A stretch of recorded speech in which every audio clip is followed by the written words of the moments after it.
கரூர் கூட்ட நெரிசல் துயரச் சம்பவத்தை ஒட்டி தமிழ்நாடு சட்டமன்றத்துல அக்டோபர் 15ஆம் தேதி காரசாரமான விவாதங்கள் அரங்கேறினது இல்லையா? குறிப்பா எதிர்க்கட்சி தலைவரான திரு எடப்பாடி பழனிசாமி அவரு முன்னெச்சரிக்கை நடவடிக்கைகளை சரியா செய்யல. திமுக அரசாங்கம், தமிழ்நாடு அரசாங்கம் அவங்க நடவடிக்கை எடுத்திருந்தா இந்த உயிர் இழப்புகளை தவிர்த்திருக்கலாம் அப்படின்னு விமர்சிச்சிருந்தாரு. மேலும் இது உளவுத்துறையுடைய ஃபெயிலியர் அப்படின்னும் அட்டாக் பண்ணியிருந்தாரு.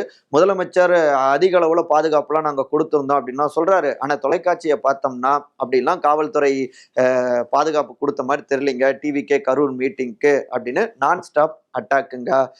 சரி, இதுல எதிர்க்கட்சி தலைவர் என்ன நினைக்கிறாரு, பின்னணி என்ன அப்படின்னு பார்த்தாலும் இந்த இடத்துல மக்களுக்கான மற்றும் பல்வேறு எதிர்க்கட்சிகளுக்கான குரலாகவும் அவங்க சைடுடைய நியாயங்களை பேசக்கூடிய ஒரு எதிர்க்கட்சி தலைவராகவும் சட்டமன்றத்துல நியாயத்துக்காக ஓங்கி ஒலிக்கின்ற ஒரு எதிர்க்கட்சி தலைவருடைய குரலாகவும் தன்னுடைய இமேஜை முன்னிறுத்துறாரு.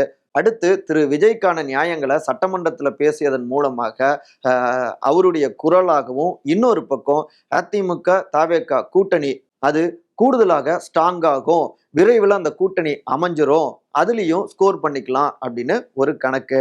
அப்புறம் மிக முக்கியமாக கொஞ்ச நாட்களாகவே டிஎம்கே வெர்சஸ் டிவிகேன்னு களம் மாறிக்கொண்டிருந்த நேரத்துல இப்ப அந்த ஆட்டத்தை அப்படியே இழுத்து பிடிச்சு டிஎம்கே வெர்சஸ் ஏடிஎம்கே, முதலமைச்சர் திரு மு.க. ஸ்டாலின் வெர்சஸ் எதிர்க்கட்சி தலைவர் திரு எடப்பாடி அப்படின்னு களம் மாற்றப்பட்டிருக்கிறதால மறுபடியும் கேம்குள்ளார நான் இருக்கேன், எங்களை சுற்றி தான் கேம் என்பதையும் இந்த இடத்துல எடப்பாடி அவர்களுடைய டீம் பதிவு செய்யறாங்க அப்படின்னும் தங்களுடைய பார்வைகளை முன்வைக்கிறாங்க அரசியல் வல்லுநர்கள்.